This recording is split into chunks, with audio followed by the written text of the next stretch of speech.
آقا صلی اللہ علیہ وآلہ وسلم نے ارشاد فرمایا کہ 4 چیزیں ایسی ہیں جو بدبختی کی علامت ہیں۔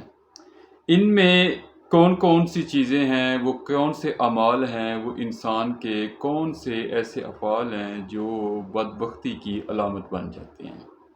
ان میں آنکھوں کا خشک ہو جانا، دل کا سخت ہو جانا، حرص کرنا اور لمبی امیدیں باندھنا، یہ 4 ایسی چیزیں ہیں۔ آقا صلی اللہ علیہ وآلہ وسلم نے فرمایا کہ یہ 4 چیزیں بدبختی کی علامت ہیں، انسان کے لیے مصیبت ہیں اور انسان کی پریشانیوں کا سبب ہیں۔ یہ 4 چیزیں کس طرح کے؟ آنکھ کا خشک ہو جانا۔ آنکھ کا خشک ہو جانا بیسیکلی ایسا نہیں ہے کہ آپ دنیا کے لیے رونا شروع کر دیں یا آپ کسی دنیاوی چیز کے لیے، دنیاوی نقصان کے اوپر، دنیاوی آزمائش کے اوپر رونا شروع کر دیں، بلکہ آنکھ کا خشک ہونا یہاں مراد یہ ہے کہ جو آنکھ اللہ کی یاد یا اللہ کے خوف سے نہیں روتی، یعنی کہ انسان کا اللہ پاک کی یاد سے غافل ہو جانا، یہ بدبختی کی علامت ہے۔ یہ آنکھ، اگر آپ کی آنکھ جو ہے وہ اللہ پاک کی یاد سے غافل ہے، اللہ پاک کے خوف سے نہیں رو رہی، تو یہ چیز آپ کے لیے بدبختی کی علامت ہے۔ دیکھیں، اللہ پاک نے انسان کو پیدا کیا ہے، جتنی نعمتیں ہیں وہ اللہ پاک نے عطا فرمائی ہیں۔ یہ زندگی اللہ پاک کی عطا کی ہوئی ہے۔ اس زندگی کے اندر جو آپ کو رزق ملے گا، جو کامیابی ملے گی، جو نعمتیں ملیں گی، وہ اللہ پاک کی عطا ہیں، اور اللہ پاک ہی اس بات کے اوپر قادر ہے کہ کب یہ جو زندگی ہے اس کا خاتمہ کرے اور آپ کی یہ جو روح ہے اسے نکال لیا جائے اور آپ اس دنیا سے کٹ آف ہو جائیں۔ یہ تمام اختیارات، جتنے اختیارات ہیں، ان سب کا جو مالک ہے، جو خالق ہے، وہ اللہ پاک کی ذات ہے۔ تو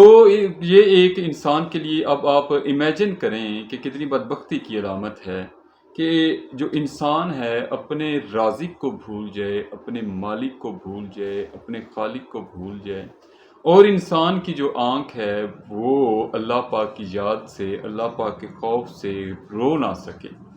دیکھیں، انسان کی قسمت کے اندر جتنا رونا ہے نا، اس نے وہ رونا ہی رونا۔ جو بندہ اللہ پاک کی یاد میں نہیں روتا، جو بندہ اللہ پاک کے خوف سے جس کی جو آنکھیں ہیں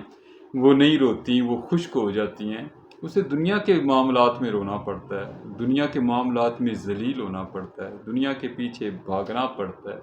دنیا کے دھوکے کھانے پڑتے ہیں، دنیا کی بے وفائی کو برداشت کرنا پڑتا ہے، اور سم ٹائم، بلکہ اکثر اوقات پھر جب انسان کا اللہ کے ساتھ جو رشتہ ہے اپنا وہ کمزور ہوتا ہے، تو پھر انسان سے دنیاوی جو آزمائشیں اور مصیبتیں وہ برداشت نہیں ہوتی، پھر وہ جو رونا ہے وہ چیخنے اور چلانے کے اندر بدل جاتا ہے۔ تو اس سے بہتر ہے کہ انسان جو ہے وہ اللہ کے خوف سے رو لے، اور اللہ کے خوف کی وجہ سے جو اپنی آنکھیں ہیں ان کو تر رکھیں۔ اب جو دل کی سختی ہے، یعنی کہ انسان کے اوپر نصیحت کا اثر نہ کرنا اور دل کا نرم نہ ہونا، قرآن مجید کے اندر اللہ پاک نے بیشتر ایسی جگہ ہیں، ایک سے زائد بار بلکہ کافی بار فرمایا ہے کہ آیتوں کا انکار کرنے والے، یعنی کہ جو لوگ اللہ پاک کی آیات سے منہ موڑتے ہیں، اس کے احکامات سے منہ موڑتے ہیں، ان کی زندگی تنگ کر دی جائے گی، ان کے لیے سختی، مصیبتیں، پریشانیاں ہوں گی۔ دیکھیں، یہ جو فرعون تھے، فرعون مصر تھے، جنہوں نے خدائی کا دعویٰ کیا تھا اور بعد میں دریا کے اندر وہ ڈوب گئے، برباد ہو گئی اتنی بڑی سلطنت، وہ لوگ جنہوں نے خدائی کا دعویٰ کیا تھا وہ بے بسی کی تصویر بن گئے۔ ان کے بیسیکلی دل سخت تھے اور ان پر عذاب آتے رہے ہیں، کبھی ٹڈیوں کا آتا تھا، کبھی خشک سالی کا آتا تھا، کبھی کوئی آتا تھا، طرح طرح کے وہ پانی خون بن جانا، مکھیوں کا عذاب آ جانا۔ اللہ پاک نے فائنل جو ان کو عذاب تھا، جو ان کا انجام تھا، اس سے پہلے انہیں چھوٹے چھوٹے عذابوں کے اندر مبتلا کیا، چھوٹی چھوٹی تکالیف کے اندر مبتلا کیا کہ اگر یہ ہدایت پا لیں۔ لیکن انہوں نے اللہ پاک کی آیات کا انکار کیا۔ جب انہوں نے حضرت موسیٰ علیہ السلام سے طلب کیے کہ آپ ہمیں کوئی معجزات دکھائیں، کوئی نشانیاں دکھائیں تاکہ ہمیں مان لیں، اور جب حضرت موسیٰ علیہ السلام نے انہیں نشانیاں دکھائیں، معجزات دکھائے، تو وہ کہنے لگے کہ نعوذ باللہ یہ تو کھلا جادو ہے۔ انہوں نے اس چیز کا انکار کیا، اور یہی وہ سخت دل ہے جو اللہ پاک کے احکامات کا انکار کرتا ہے۔ دیکھیں، اس سے پہلے بھی ایک ویڈیو کے اندر میں عرض کر چکا ہوں کہ جب بھی آپ کے پاس کوئی شخص خدا اور رسول کا پیغام لے کر آئے تو آپ اس کی بات کو نرم دل کے ساتھ جو ہے وہ سنیں، اور اس کے ساتھ اچھا برتاؤ کریں۔ دیکھیں، عمل تو وہی ہے جتنی استطاعت ہے انسان کے اندر، یا جتنا اللہ پاک کا حکم ہے، یا جتنی ہماری کوشش ہے۔ عمل تو ہم کوشش کر سکتے ہیں نا، باقی تمام معاملات تو اللہ پاک کے ہاتھ میں ہیں، اور ہماری جو کوشش ہے اس کا بھی جائزہ لیا جاتا ہے، ہماری جو محنت ہے اس کا بھی جائزہ لیا جاتا ہے۔ تو جب بھی اب تو وہ بڑا آسان ہے، دیکھیں سوشل میڈیا کے اوپر اللہ پاک جزائے خیر عطا فرمائے ان لوگوں کو، بہت سے لوگ ہیں جو دین کا کام کر رہے ہیں، جو کوشش کر رہے ہیں کہ جو دین کی روایات ہیں ان کو زندہ رکھا جائے، اور ان لوگوں کے اوپر جو بیڈ کمنٹس کیے جاتے ہیں نا، اس کی بھی حوصلہ شکنی ہونی چاہیے، اس سے بھی گریز کرنا چاہیے۔ دیکھیں، ہر شخص اپنے مزاج کے مطابق، اپنے شعور کے مطابق جو ہے وہ سوشل میڈیا، یا میں نے کچھ جماعتوں کا بھی ذکر کیا تھا، وہ بھی لگی ہوئی ہیں تبلیغ کے سلسلے میں ہمیں یاد دہانی کروانے کے لیے کہ اللہ پاک نے اپنے رسولوں کے ذریعے ہمیں کیا میسیج بھیجا ہے۔ تو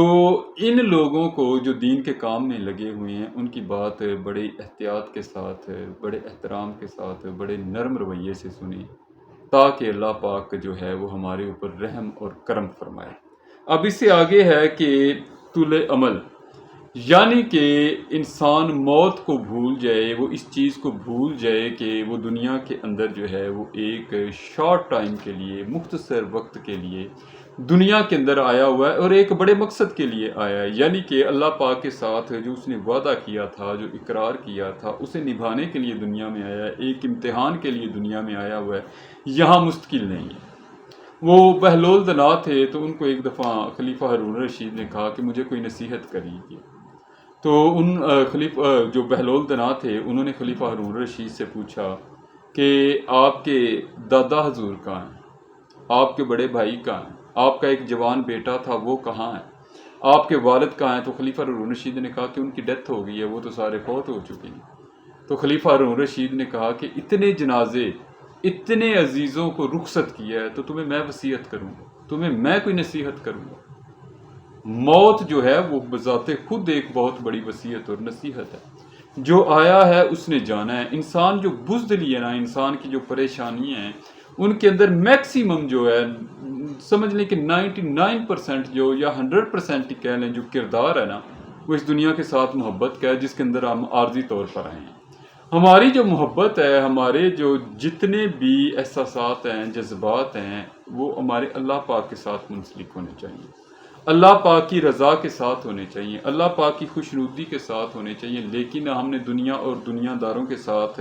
اپنی جو امیدیں ہیں ان کو وابستہ کر لیا ہوا ہے، اور اس کا نتیجہ یہ نکلتا ہے کہ ہم پریشان رہتے ہیں، ڈپریشن میں رہتے ہیں، انزائٹی کے اندر رہتے ہیں۔ آپ یہ دیکھ لیں، یہ جو سائیکیٹرسٹ ہیں، ماہر نفسیات ہیں، ان کے کاروبار بڑھتے چلے جا رہے ہیں، اور اس کے پیچھے ریزن یہ ہے کہ لوگ روحانیت سے، لوگ مذہب سے، لوگ دین سے، لوگ قرآن سے، نماز سے، سنت سے، توحید سے دور ہوتے جا رہے ہیں۔ اور جیسے جیسے دور ہوتے جا رہے ہیں، جتنی بھی آسائشیں دنیا کے اندر بڑھ گئی ہیں، جتنی بھی گاڑیاں بڑھ گئی ہیں، ان کی رفتار جتنی بڑھ گئی ہے، اے سی کے ماڈل جتنے جدید ہو گئے ہیں، ٹی وی موبائل جتنے جدید ہو گئے ہیں، لیکن اس کے باوجود انسان جو ہے نفسیاتی طور پر تنگ ہے، وہ پریشان ہے، اس کے پاس کوئی ایسی چیز نہیں ہے جو اسے سکون دے سکے، جو اطمینان دے سکے۔ اللہ پاک نے قرآن مجید کے اندر فرمایا، الا بذکر اللہ تطمئن القلوب، کہ جو دلوں کا سکون ہے وہ اللہ پاک کے ذکر میں ہے۔ دیکھیں، یہ اللہ پاک جس نے اس کائنات کو بنایا ہے، جس نے اس دنیا کو تخلیق کی ہے، جس نے اس کے اندر نعمتیں پیدا کی ہیں ہمارے لیے،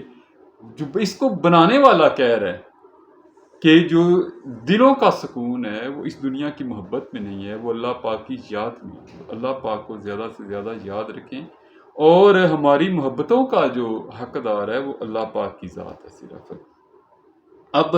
دنیا کی ہرس